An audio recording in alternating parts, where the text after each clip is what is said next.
Welcome back to the Off the Bar Podcast. My name's Ben. I'm joined by Bren today. And we're going to be talking about not only the two Premier League games that are for the top four, we're also going to be talking about the relegation games. So I think we should get stuck into it. So the first game we're going to be talking about is Arsenal-Watford. Of course, Watford are now in the relegation zone. I believe due to goal difference by a point to Aston Villa. No, it's just based on goal difference. They're, pretty much Watford has to score like 2 goals in this game, and Aston Villa need to score Watford need to either win, or both of these games need to win. I'm trying to think of like them drawing, but Watford and Villa. It's either it has to be either one of them wins, just because the goal difference is by 1. Right. Okay. So we're going to talk about Watford Arsenal first. So what do you believe? What do you believe Watford's position is right now? Well, I think Watford. It's gonna I was watching this video where it's talking about the amount of talent that are gonna be going down in the Premier League. Like, you just think Norwich have so much talent overall in their squad. Same thing with Bournemouth have bits and pieces all around. Watford the same. Same thing with Villa. They also, I feel like Watford and Villa also have a little bit of bits and pieces. In my opinion, it's just going to be, I think, just for those two games, it's going to be an all-out who can just attack the most that they can, right? It's going to be who can successfully keep on attacking and keep scoring goals. I think the more difficult of the two games is obviously going to be for Watford against Arsenal, who seem like they found some little bit of defense towards the end of the season. Definitely it's a little bit of a shock compared to the beginning of the season with David Luiz and Socrates being that main focus and Mustafi, but I think it's just going to be interesting to see how they rotate and how they go about it. I think with West Ham versus Aston Villa, I think it's again the same thing of, I think both of those games are going to be who can score the most goals, right? Because right now Aston Villa have the most potential to win, in my opinion. I feel like and to stay above, and I think it's just going to come down to which team is going to lose. Because if both of them draw, if Aston Villa wins, if Aston Villa wins and Watford win, they I guess it'll just be based on how much they won by. Because if it's let's say Watford win 3-0 against Arsenal, and Aston Villa, actually not. I think honestly, I'm trying to do the math really quickly in my head. It's pretty much one team needs the other to lose, and with West Ham versus Aston Villa, I think it's just going to be both of them is going to be an all-out attack slugfest, and I think West Ham are gonna. While we saw last game against Man United, they seem like they're better set up defensively. I think the big game is going to be Watford versus Arsenal, just to see how Watford come out and see if they can put up if they can put goals away against Arsenal, and I just honestly that's what I think is gonna happen. What do you think, Ben? Well, I think for both games, it's kind of interesting to see that both West Ham and Arsenal aren't fighting for anything now, because Arsenal can't get into anything in Europe. They have to win the FA Cup, and West Ham are safe. They were safe. From drawing the last game, right? Right. So I think for both teams, do they really need to put out a starting lineup? Now, of course, is that whole thing of, well, if you want to carry the form in, especially with Arsenal because they have to play the FA Cup, they can carry the form into the final. And I think, especially with the announcement that the league is going to start in about 7 weeks after Sunday and 3 weeks after the Champions League final, I think they might want to put out an starting 11, a big starting 11. Maybe not Arsenal, because again Arsenal can't really. They can move up if Sheffield and Burnley lose. They can move up to 8th. Which still doesn't give them right. League. it doesn't. So that could be a possibility. Like, but then again, like, actually, yeah, nah, they can move up to eighth, and so maybe Arsenal just like maybe plays a little more of a youth side against Watford. But I honestly I think it's both with the schedule turning around as fast as it is, and I mean it's not like it hasn't in the past. Like we've seen, like season ends in May, and then they play again in August. So that's 3 months compared to Right. let's just say like it's 2 months or so. Right. But still, considering that there are teams that are going to play in the Champions League and the Europa League, still that they're it's still a bit of a quick turnaround for them. They might put out I think honestly they still might put out an all-out squad. West Ham, that they might do that. Just put out a whole big starting 11, just that way they can maybe carry some form into next season. And then it's also for, if they're going to stick with David Moyes, just to really assess what players he wants to keep, what players he wants to sell. And I think that last game was going to be used as a test. Maybe not so much for Arsenal, just because, I think under Unai Emery and now Mikel Arteta, it's more like playing a little bit more youth than anything. So it's definitely going to be different. I think it's going to be different starting 11s, but at the end of the day, I think it's going to come down to who can score the most goals and who can play better defense to not prevent goals. Right. And, we look at both sides. They're both willingly capable of scoring, and Watford have not only, well, not Troydini, but they have Ismail Yassar, they have some fine players there. Yeah. So Decore can probably bang one. Like they have good options. I think Aston Villa does as well. I mean, it's been more injury prone. Wesley obviously was their big signing. Really couldn't get it go. Samata seems like a decent replacement. Obviously Grealish and John McGinn seem like it. Maybe Trezeguet can pick up some form. I mean, he did score against Arsenal, so. Right. So there is hope and possibility to for both squads offensively, I think. Yeah. Right. Defensively, I mean, it's a toss-up every time. Because, Tyrone Mings hasn't really looked the best. That Aston Villa defense really hasn't as well. I think, they brought in Marvelous Nakamba, and, he's been decent, not going to lie. The first half of the season, he was shaky. Now he looks pretty solid. Tyrone Mings doesn't look like the player that I think Aston Villa fans were, hoping for when they were in the championship. He really hasn't carried that form. I mean, he's still a decent center back, but, I think maybe it's just been a down year. El Mohammadi, again, I think is more of an attacking fullback. Right. So really doesn't provide you anything. And, yeah. I think it's just going to be interesting, those two games, just to see how well they play and how well both teams are going to proceed, just because it's going to be just an all-out attack from one side. And I think maybe Arsenal's going to step back a little bit more, just so that way what they did against City is just so back and hit them on the break. Right. So what are your predictions? I honestly see Aston Villa staying up. As much as I think Arsenal aren't going to put out a full squad, I see Aston Villa staying up. Just because they do have that goal advantage. I think it's also going to be very difficult for Watford to put anything past Arsenal at this point. Arsenal's defense again looks pretty solid. I think, they might play a youth squad, so that way they have a little bit of not depth, but a little bit of rotation for the FA Cup final against Chelsea. So that could be a thing. So they might do that. But I see Aston Villa winning probably at least 1-0, and then I see Arsenal winning 2-0, 3-0. Sure.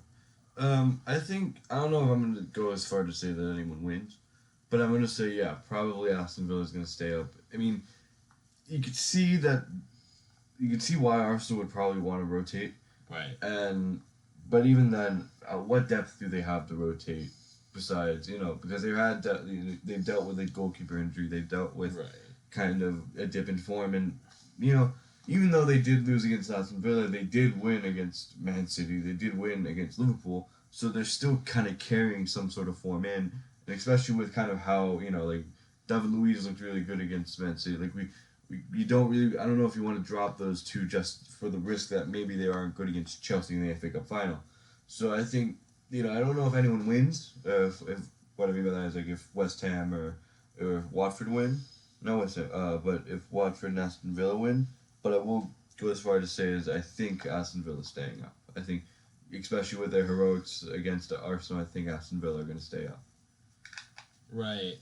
And to be honest, they do have Mustafi out injured, so it's going to be interesting to see. Maybe they play holding instead of maybe a Socrates or a David Luiz. I'm trying to think of the other center backs, but I really can't. Like, maybe they play Martinelli. They start Martinelli. Maybe they play Jacques and Torreira instead of like Guendouzi, or maybe they do play Guendouzi. I don't know if Saliba's an option just because. Yeah, I don't think Saliba's an option just because it's difficult. I don't think he could be registered as an Arsenal player to play. Yeah, I don't think so either. So, yeah, I think it's just gonna be interesting to see what the lineups is going to be those two teams, because the other side of it, three teams playing for the last two Champions League spots. I know for sure they're going to try to play a full strength lineup. I think we're going to kick into the Chelsea versus Wolves game to start this off. I'm gonna just start off real quick. I think it's gonna be difficult for Chelsea to keep up with Wolves offense. They do have Adama Traore. Raul Jimenez has been honestly one of like the Premier League's best goal scorers. Yeah, and if I could just kind of like cut you off for a little bit, Yeah. I saw an article that Man United were willing to sell Anthony Martial to spend 92 million on Raul Jimenez. 92. Yeah, well, I think that was he said for a top goal scorer, and it was Raul Jimenez, and they said we were going to sell him for 90 something million. Jesus. Yeah, so not to cut you off, but I think Yeah. definitely what you're saying is true. I mean, Diego Jota seems like he's in all right form. I mean, Daniel Podence again is someone that they could bring up. Ruben Neves hasn't really had the best of seasons, but he does take a lot of shots outside the box, so you're gonna have to factor that in. Yeah, I think honestly, I just see Wolves probably winning this one as much as Chelsea's form has been really well. I mean, they almost came back against Liverpool last game, so I think it's going to be very interesting to see how well they play. Ben, what's your take on this? For this game, I think you can't underestimate what Wolves' position is. Right. Because they have to win this game to at least qualify, be in the Europa qualifying. Right. Because they are facing competition against Jose's mighty, Tottenham. not mighty, but Tottenham. Yeah. So I think it's another game we should talk about for sure, just because they are playing Crystal Palace, and it is going to be another one of those games that that Tottenham do need to win, and Wolves need to win in order to stay, hold on to the sixth spot. So I think, definitely for Wolves, they're definitely going to play a full strength squad. Because look, they're in the Europa League, but they're also going to have to face probably Manchester United if they get that far, because they also have to face Sevilla. They face one more team Right. that's really good. So I think their best shot at European competition is to finish in sixth in the qualifying. Right, and I think if you're Chelsea, I think it goes to the point where it's Jorginho hasn't looked the best. Conte is still out with injury. Giroud is picking up form again. Your defense has been looking good. Sometimes it's been shaky. It just depends on who you're playing and what formation you're playing. Pulisic is on fire. Pretty much. Willian's playing pretty well to end off his contract to try to get. Ronaldinho with 2 months left.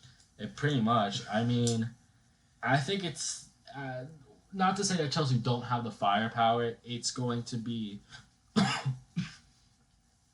I think it's just going to be. I could honestly see this being a draw, in my opinion. I could see this being a draw, in the sense of. Chelsea not having the right players, and obviously it depends on who they're playing in goalkeeper role. Because if it's Caballero or if it's Kepa, right? I think it's going to make a big difference. I think honestly, if we're looking at maybe I think Lampard's going to go back to that 3-5-2 that he plays usually. Yeah. Yeah. Giroud is probably going to be the starting in the starting lineup. Zuma, Rudiger, Aspi, and James, Jorginho, Kovacic, Alonso, Willian, Drew. Sorry about that. Technical difficulties. Yeah, my phone went off for no reason. So again, I think it could be the same starting lineup that they played against Liverpool. But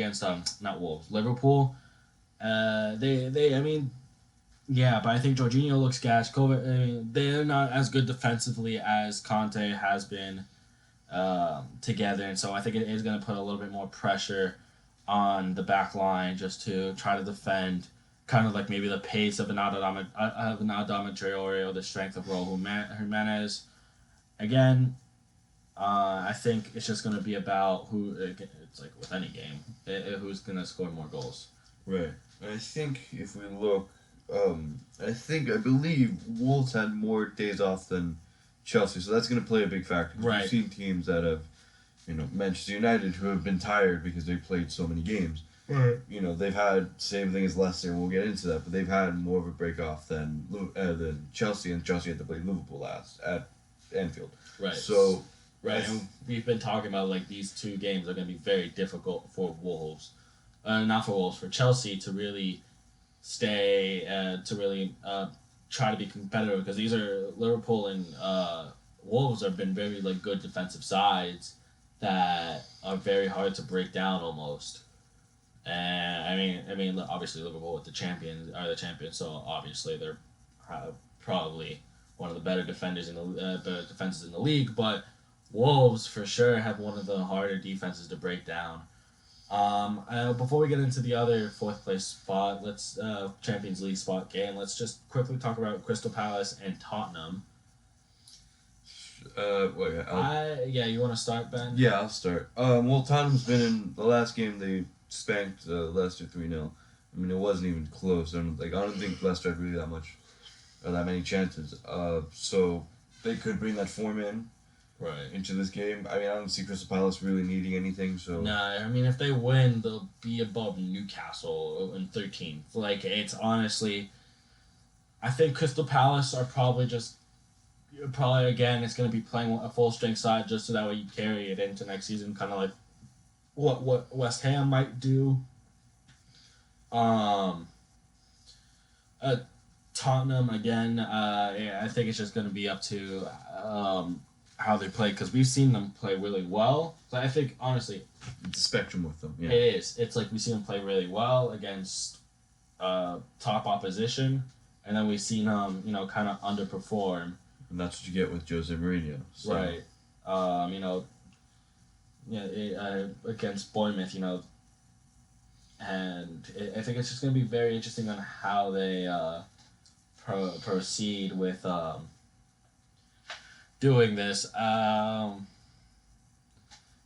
think honestly it really isn't much else to talk about with that game because it is a very important game for Tottenham and for Wolves, so I do expect two full strength lineups, and for Chelsea as well as another full strength lineup to go into that last game of this season. Even though Chelsea might want to just hold out for an FA Cup trophy, I would take a Champions League spot over FA Cup trophy.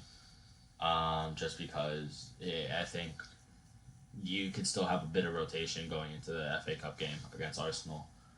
Okay, so the final game we're going to talk about is Man United versus Leicester. Man United currently are sitting in third just due to goal difference. I mean, obviously being a point above Leicester and Chelsea. Goal difference with Chelsea. And above goal difference with Chelsea, right.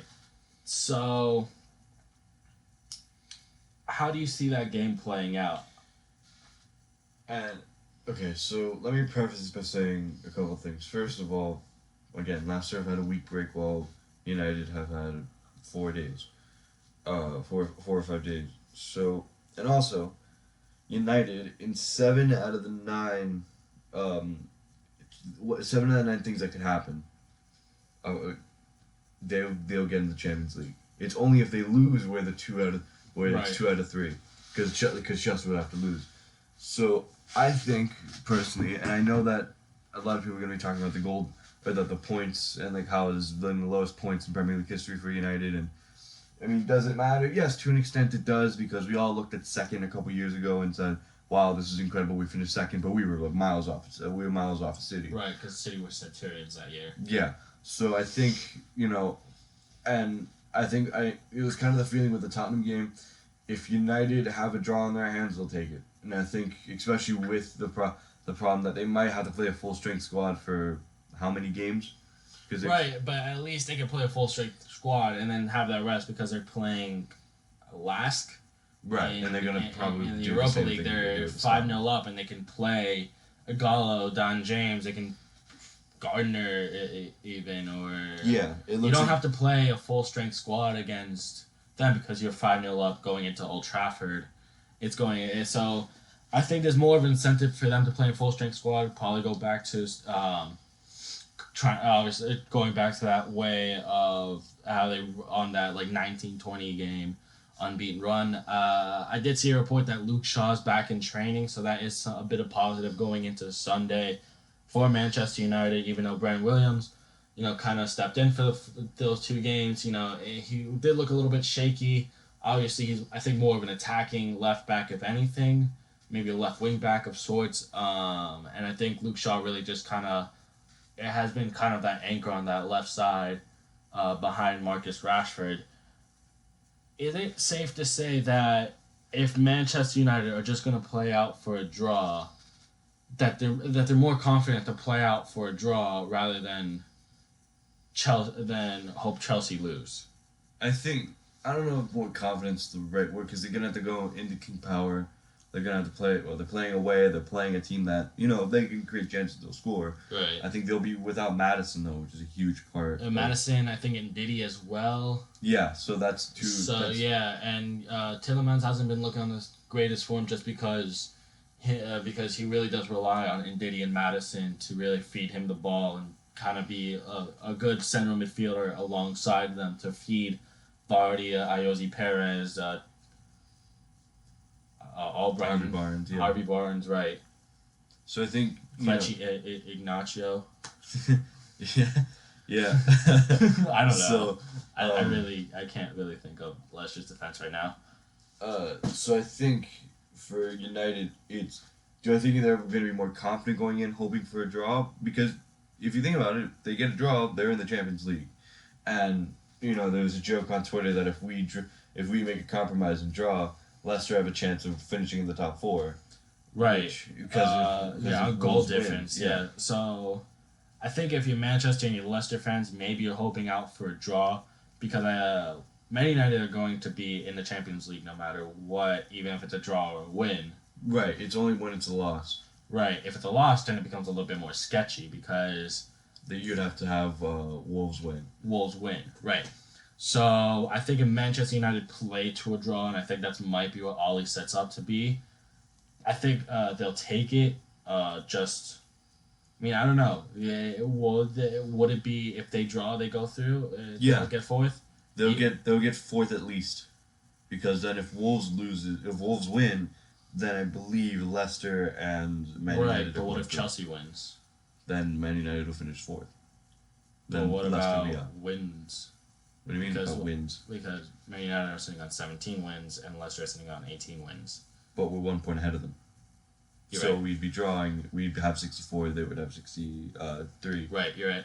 Honestly, I can't really do math. It's like 10:30 at night, and I'm tired. So, honestly, I couldn't do math at the start of the video. I'm not sure why I couldn't. I'm sure why I couldn't like figure out. Hey, this is not a good time to do math right now. So you're right. So I think Man United might go out just to play for a draw, and it's gonna be I think maybe anticlimactic, but I think it's honestly just. I think it's gonna be safe because I think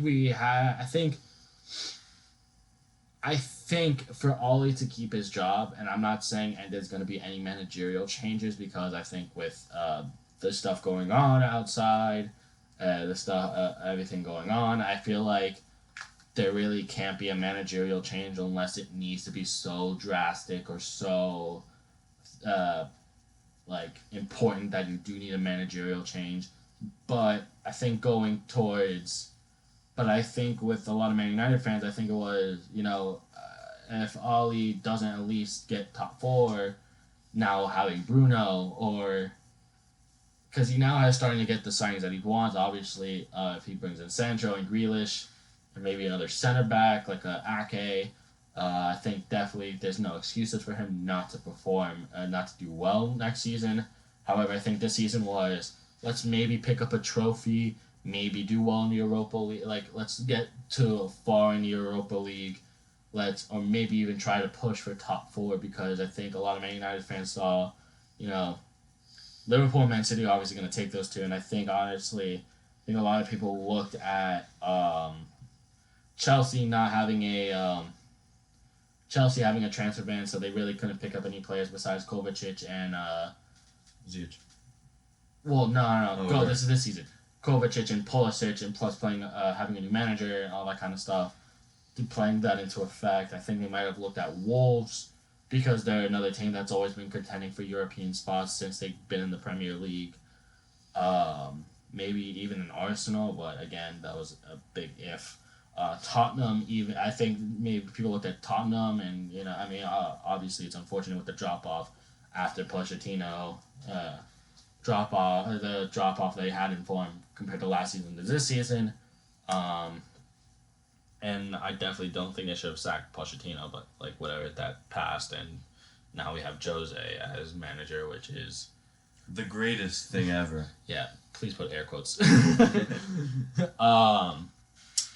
So I think a lot of Man United fans were looking at this season. I think especially me, as a season where he needs to at least pick up silverware or show progress.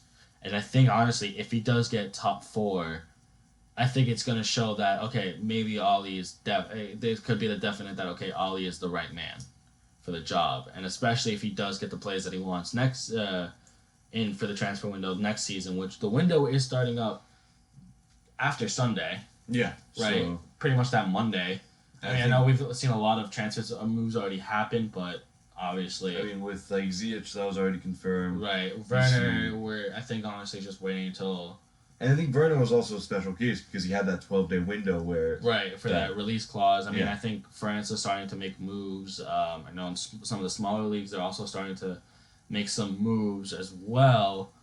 I think Ajax signed a couple players, or maybe a player or two. So yeah, we're getting off track.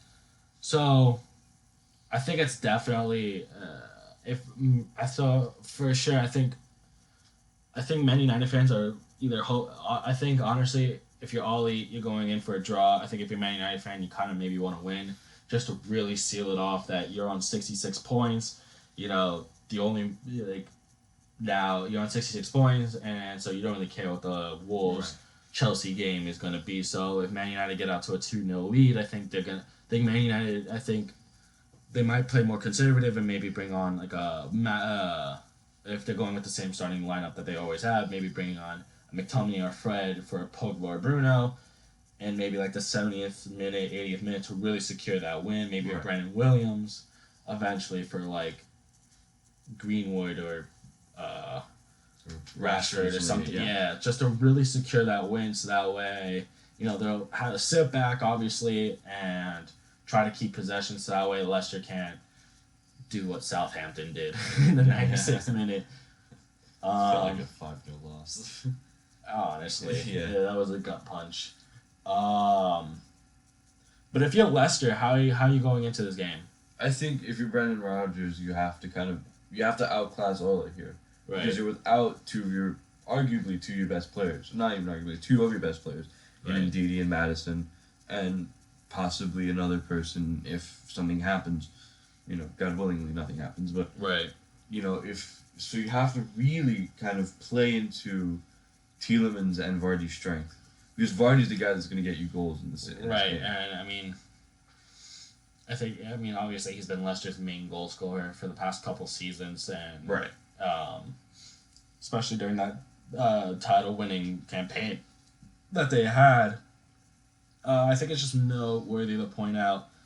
I'm looking at some of the fixtures that they had before. Man United haven't lost a game against Leicester from the fixtures I'm looking at. Right. For the past 5 fixtures that I'm looking at, they drew back in 2017.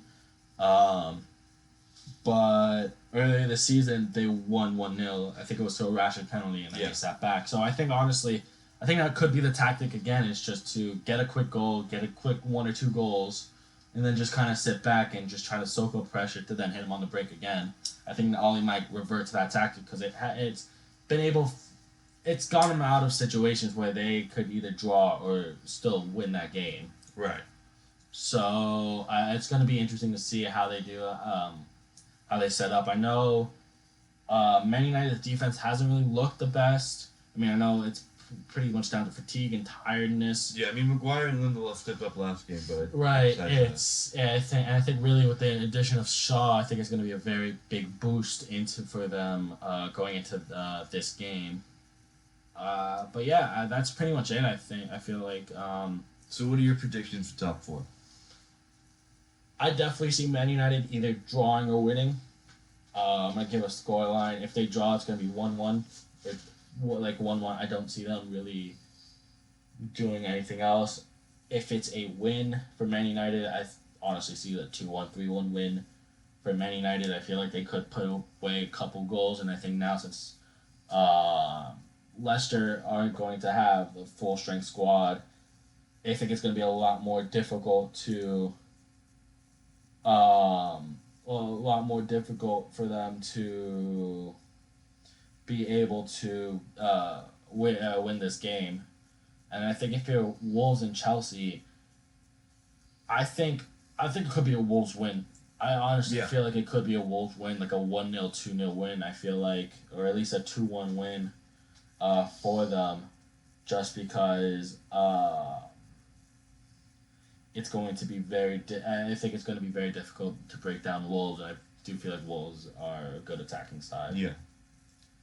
So you believe that Man United and Chelsea, Man United and Leicester? I do think Man United and Chelsea are going to get it. Okay. I think Leicester are going to just drop points just because, they don't have a full strength squad, and I feel like Man United are really going to go out there and really perform well, especially the last 2-3 games. We haven't really seen Man United at their full best. Right. I'm going to go with the hipster's choice. I'm going to go with Man United and Leicester. I think Chelsea, and I do believe this, I think Chelsea are going to have a hard time playing Wolves, even though in the return fixture they won 5-2. They've been so, especially, same with Leicester, but they've been in, a rough patch. Not a rough patch, but it's been up and down form, I think, for them. You win against Man United, you lose against Liverpool. I think they won. And then they lost they lost against the Blades, and then you lose against West Ham. So I think it's been really up and down form for them. I don't think it's really been consistent. So unless they start Pulisic, I don't see them. I could see them winning the game, but I don't see them I could see Wolves win on the cards here, especially with Wolves' position on the table. So I'm going to go with Man United and Leicester. I think Man United are probably going to draw. I just think that just because it's safer, and even though the points difference isn't the best, but I think Man United might just go out there and say, okay, we're going to score one and then play back. I think that could be it. I think Man United are going to go in for the draw and say, okay, we can kind of rest up now. We can play kind of the Astana game against the Astana lineup against Lask. And then we can go into the Europa League kind of fully fit. Right, and then it's obviously difficult competition. We have Roma. There's Roma. There's Inter. Sevilla. Even Wolves. I mean, Yeah, Wolves are in it too. So like I think we're on it. I think Man United are on. If they get to like the semifinals, they have to play Wolves or something like that. Or obviously if Wolves win against Roma, I believe that they're playing. But yeah, that's pretty much it. I don't think we have anything else to talk about as far as how this weekend's gonna go, how this Sunday's gonna go. Let us know what you guys think, what your predictions are in the comment section down below. Again, don't forget to like and subscribe. If obviously, if you think we're wrong or if you want to make any points yourself, again, comments down below or on our Instagram or Twitter, which will also be linked in the description down below. Hope you guys did enjoy this video, this long prediction video. Hopefully you guys did enjoy, and we'll talk to you soon. Stay safe.